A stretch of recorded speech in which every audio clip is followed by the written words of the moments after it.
دیکھ سکتے ہیں، چھو سکتے ہیں، جس کی فزیکل ایگزسٹنس بھی ہوتی ہے، محسوس بھی کر سکتے ہیں، یوں بھی آپ کہہ سکتے ہیں، ہوا سے ہمسا کی رینج میں ہوتا ہے۔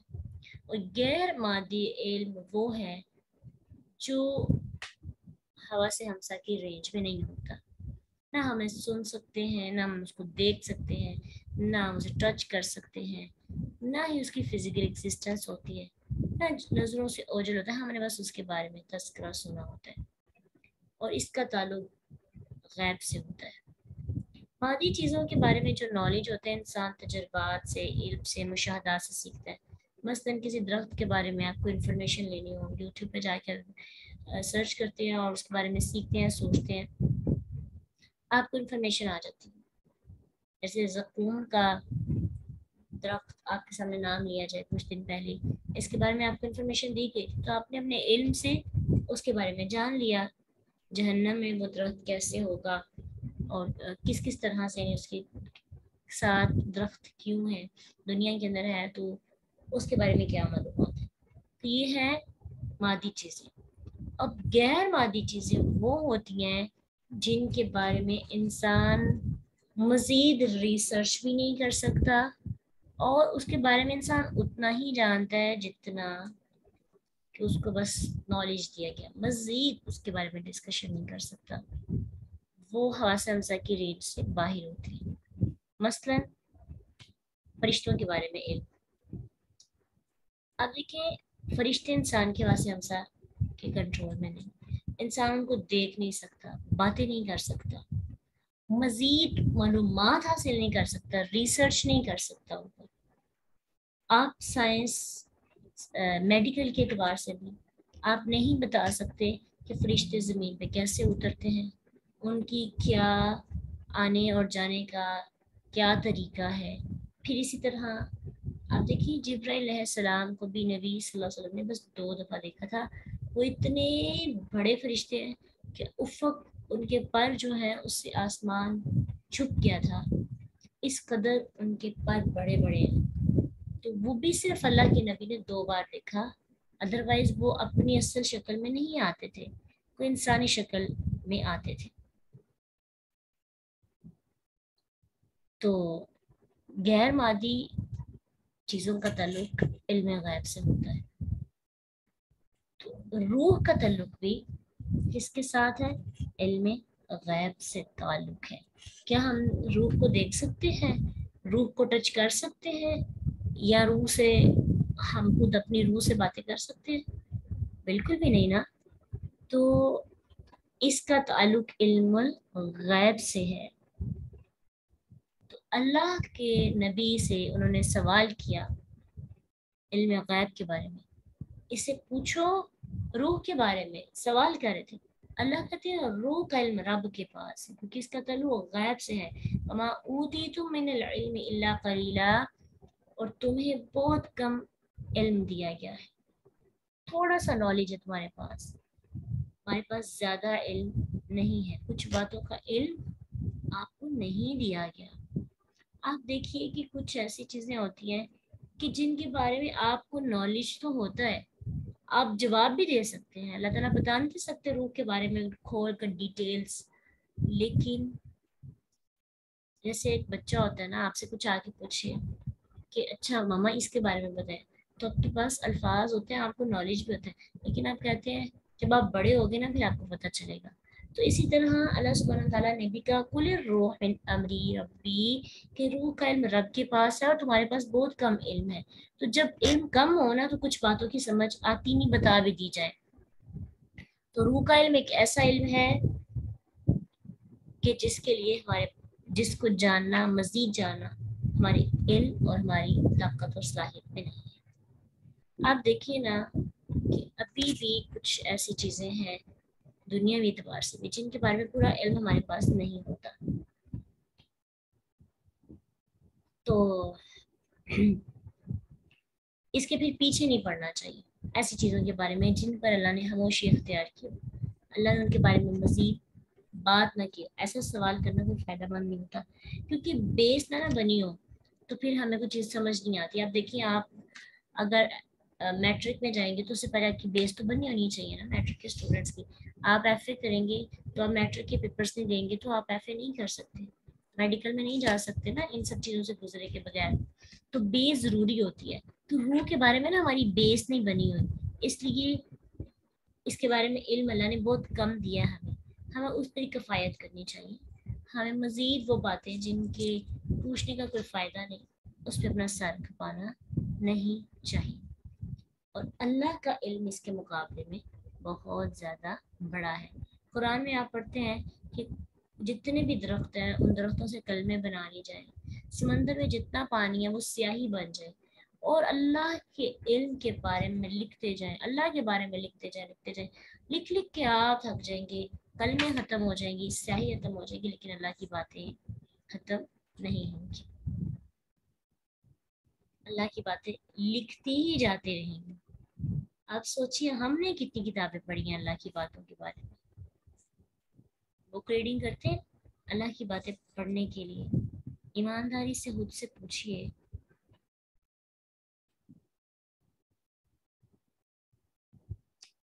ایمانداری سے خود کو پوچھیے کہ میں نے کبھی علم کے لیے, اللہ کے بارے میں نالج حاصل کرنے کے لیے کبھی کوئی کتاب پڑھی؟ تو اپنے سلیبس کے علاوہ, یعنی جو قرآن ایک آپ کا سلیبس ہے کے علاوہ بھی بکس پڑھا کریں, ریڈنگ تھوڑی سی, یعنی یوں سمجھیں کہ اپنی روٹین کے اندر بھی شامل کرنا چاہیے. لیکن بڑے افسوس کی بات ہے کہ ہم نہیں پڑھتے. یعنی ہم لوگوں کا مزاج شاید پڑھنے والا ہو لیکن حالات پڑھنے والے نہیں. وقت کی قلت اتنی زیادہ ہے, ہم مصروف بھی ہیں لیکن پھر بھی ہمیں کچھ حاصل نہیں ہو رہا. ان پروڈکٹیو کاموں پہ ہم بہت سا وقت گزار رہے ہیں, اور جو پروڈکٹیو کام ہے, جو اصلاحی اپنی تربیت کے کام ہیں, ان کے لیے ہمارے پاس بچا کچھ سا ٹائم ہوتا ہے, اور اس بچے کچھ ٹائم میں بھی ہم گرتے گرتے آتے ہیں اور کچھ چند باتیں لے لیتے ہیں اور اس کو باندھ دیتے ہیں. اللہ سے دعا کیا کریں یا رب ہماری زندگیوں کو آسان کر دے, اور ہم اتنا وقت دے کہ ہم مینیج کر کے پڑھ سکیں. مجھے یاد ہے کہ جو بک ریڈنگ میں خود بھی کیا کرتی تھی نا, تو بک ریڈنگ سے جو ہے بہت زیادہ چیزیں سمجھ آتی ہیں اور انسان کا اندر صاف ہوتا رہتا ہے, دھلتا رہتا ہے. اب تو بک پرچیز کرنا بھی ہم پسند ہی نہیں کرتے, موبائل پہ ہی سیٹنگ کر لیتے ہیں. تو میرے خیال میں یہ ٹرینڈ آنا چاہیے دوبارہ بکس پڑھنے کا. بکس ہم پڑھتے تو ہیں لیکن وہ بکس پڑھنا نہیں ہوتا, وہ نہیں مطالعہ نہیں کرتے, وہ رٹا لگاتے. تو کم از کم جو آپ فرائیڈے کے لیے لیکچر دیتے ہیں پوری کی پوری آپ کو چیزیں نہیں سمجھائی جاتی ہیں, بتائی جاتی ہیں, چند چیزیں بک کے اندر ہی رہ جاتی ہیں. تو وہ کتاب سے آپ ڈسکس کر لیا کریں, پڑھ لیا کریں, تھوڑا سا مطالعہ کی غرض سے, سلیبس سمجھ کے نہیں, مطالعہ کرنے کے لیے خود پڑھا کریں تاکہ آپ کے اندر بھی جو ہے نا مزید شوق پیدا ہو. اور اگر تو کتاب آپ کے پاس سافٹ ویئر سے بہتر ہے ہارڈ ویئر, ہارڈ فارم میں ہو تو زیادہ بہتر ہوتا ہے. جو آپ کو ویسے فزیکلی طور پر کتاب پڑھنے کا مزہ آتا ہے موبائل پہ بالکل بھی نہیں آتا, لیکن کوشش کر سکتے ہیں. بہت زیادہ اللہ تعالیٰ سے دعا کرتے ہیں اللہ ہمیں وقت, بہت ہمارے وقت میں برکتیں پیدا کر دے. ہم جتنا بھی علم حاصل کر لیں وہ بہت تھوڑا ہے, بہت تھوڑا. لیکن اگر ہم حاصل ہی نہ کریں تو پھر تو ہے ہی نہیں ہمارے پاس نالج. تو آگے ہم بہت کم نالج دیے گئے ہیں, اس کا بھی کچھ حصہ نہ سیکھیں. اما اوتیتم من العلم الا قلیلا, نہیں دیے گئے تم علم میں سے مگر تھوڑا. اس آیت سے پتہ چلتا ہے کہ اللہ تعالیٰ نے لوگوں کو صرف وہ باتیں بتائی ہیں جن کی انہیں ضرورت ہے, جو انسانی عقل اور فکر میں آ سکتی ہیں. جو باتیں انسانی فکر کے سوچنے پر نہیں آ سکتی, انسان کی رینج سے باہر ہوتی ہیں, اللہ نے ان باتوں کو بتانے کی ضرورت محسوس نہیں کی. وہ اللہ نے ایک راز میں رکھی ہیں, وہ غیب کی چیزیں ہیں جنہیں اللہ کے سوا کوئی نہیں جانتا. وہ کیا ہیں, کیسے آئیں, کس طرح جاتی ہیں, کہاں سے آئیں, کہاں جاتی ہیں, محلوق کو صرف اتنا پتہ ہے جتنا اللہ سبحانہ تعالیٰ نے ظاہری طور پہ بتایا، باقی آگے سب بے بس ہے۔ اللہ تعالیٰ کا علم بہت زیادہ ہے سمندر جیسا، اور ہمارا علم وہ جو پرندے کی چونچ میں پانی ہے نا اس سے بھی کم ہے، ٹھیک ہے؟ تو کبھی بھی یہ نہیں کہنا چاہیے میرے پاس تو بہت نالج ہے، میں تو بہت کچھ سیکھا، بہت علم آ گیا ماشاء اللہ سے۔ ہم عاجزی اختیار کرنی چاہیے، جتنا بھی سیکھیں وہ انتہائی کام ہے۔ اور اللہ کے رسول کے بارے میں دیکھیں اگلی آیت میں اللہ کیا کہتے ہیں، وَلَا إِن شِئْنَا، البتہ اگر چاہیں ہم، لَنَذْهَبَنَّ، لا البتہ، نذهبن، نذهب، ہم لے جائیں، نون جو آپ ثقیلہ دیکھ رہے ہیں مشدد، وہ تاکید کے لیے، ہم ضرور لے جائیں، بالذی، اسے جو اوحینا، وہی کی ہم نے، الی کا آپ کی طرف، ثم لا تجد لک به علینا وکیلا، پھر نہ آپ پائیں گے اپنے لیے ہمارے مقابلے میں کوئی بھی وکیل۔ اللہ کے نبی کو کہا جا رہا ہے، بات ہماری نہیں ہو رہی، رسول اللہ صلی اللہ علیہ وسلم کی ہو رہی ہے کہ نبی یہ علم تمہارے پاس تمہاری وجہ سے نہیں آیا، جو تھوڑا سا علم دیا گیا نا، تھوڑا سا، جو چونچ میں پانی جو ہے اس کے برابر ہے، وہ علم بھی، اس کا کریڈٹ بھی خود کو نہیں دینا، تمہارے پاس کس کی وجہ سے آیا، رب العالمین کی طرف سے۔ جب یہ آیت میں رات کو پڑھی تھی تو میرے ذہن میں ایک چیز آ رہی تھی کہ جو ہم بڑی زبانی یاد کرتے ہیں چیزیں، دعائیں کرتے ہیں، حفظ کا یاد کر لیتے ہیں یا تفسیر کا یاد کر لیتے ہیں، تو ہم اپریشیٹ کر رہے ہوتے ہیں کہ فلاں بچے کا بڑا ذہن اچھا ہے یا فلاں نے کتنا اچھا یاد کیا، تو دراصل اس بندے کی محنت بعد میں اللہ نے اس کے دل کو اس قابل سمجھا اور ادھر قرآن کو رکھا۔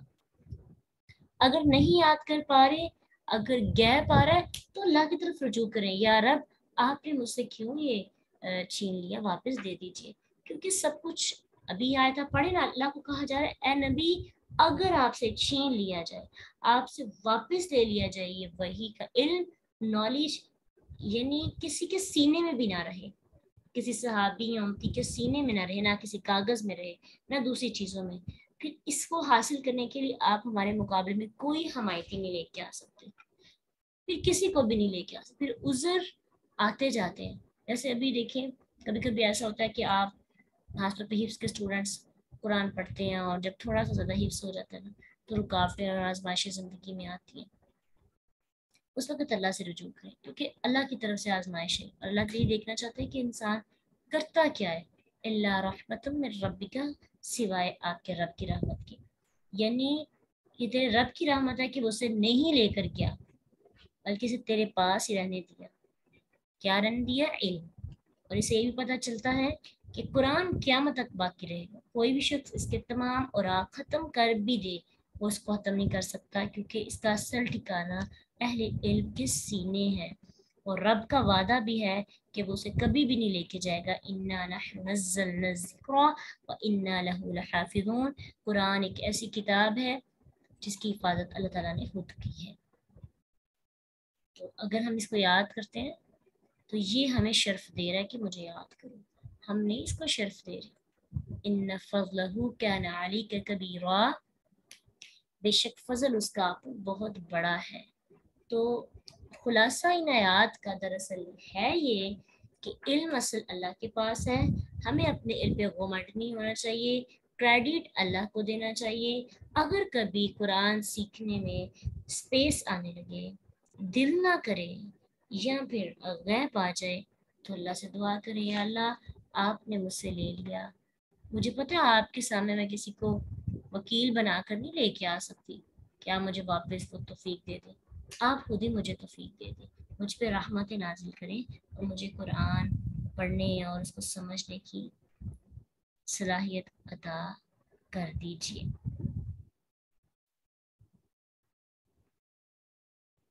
ٹھیک ہے، اللہ تعالیٰ سے دعا کرنی ہے، جب بھی علم کے راہ میں رکاوٹ آئی آیت یاد کرنا، تو اللہ تعالیٰ کی طرف سے اللہ چاہے تو مجھے بہت علم دے سکتے ہیں۔ ان فضلہ کان علیک کبیرا، بے شک فضل اس کا، اللہ کا آپ پر بہت بڑا، ہمیشہ سے آپ پر اللہ کا فضل رہا ہے، بہت بڑا۔ تو یہاں فضل کبیر اور دوسری جگہ فضل عظیم کی بات ہوئی نا. یہاں پہ اللہ تعالیٰ نے نبی صلی اللہ علیہ وسلم پر جو فضل کیا اس کو کبیر کے ساتھ نسبت دی. ایک سورۃ نساء آیت 113 میں اللہ سبحانہ تعالیٰ فرماتے ہیں وَأَنزَلَ اللَّهُ عَلَيْكَ الْكِتَابَ وَالْحِكْمَةَ وَعَلَّمَكَ مَا لَمْ تَكُنْ تَعْلَمْ وَكَانَ فَضْلُ اللَّهِ عَلَيْكَ عَظِيمًا کہ اللہ نے تجھ پر کتاب اور حکمت نازل فرمائی تجھے وہ کچھ سکھایا جو تو نہیں جانتا تھا. اللہ کا فضل تجھ پر ہمیشہ بہت بڑا بہت عظیم ہے. تو فضل کبیر اور عظیم میں سے کچھ چیزیں یہ بھی ہیں جیسے آپ پر کتاب و حکمت نازل کی گئی. آپ کے اور آپ کی امتی کے پاس قیامت تک یہ کتاب باقی رہے گی.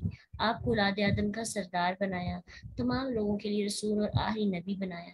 تمام نبیوں کی امامت اور معراج کا شرف آپ کو بخشا. شفاعت آپ کو عطا کی گئی. شفاعت کر سکتے مقام محمود آپ کو عطا کیا گیا. تو جس فضل کو اللہ تعالیٰ فضل کبیر اور عظیم فرماتے ہیں اسے شمار ہی نہیں کیا جا سکتا کہ اللہ کے نبی پر اللہ تعالیٰ نے کتنا فضل کیا تھا اور ان کی نسبت سے ہم پر بھی بڑا فضل ہے. ہم کہتے تھے نا بھائی اسرائیل بڑی لاڈلی قوم تھی لیکن اصل فضل جو ہوا نا ہم پہ ہے. اور وہ پتہ کیا ہے؟ نعمت عظمیٰ کیا ہے؟ ہدایت کہ ہم عمل کر سکتے ہیں. ہم قرآن اصلی کتاب کو پڑھیں جو کتاب اس میں ذرا بھی چینجنگ نہیں ہو. ٹھیک ہے. تو اللہ تعالیٰ کا شکر ادا کرنا چاہیے اس فضل پر اور پھر اس فضل کی قدر بھی کرنی ہے انشاءاللہ. اس کو تھامنا ہے. اس کو اپنے پر امپلیمنٹ کرنے کی کوشش کرنی ہے انشاءاللہ. وآخر دعوانا ان الحمدللہ رب العالمین. سبحانک اللہم وبحمدک نشہد ان لا الہ الا انت نستغفرک ونتوب الیک. السلام علیکم ورحمۃ اللہ وبرکاتہ.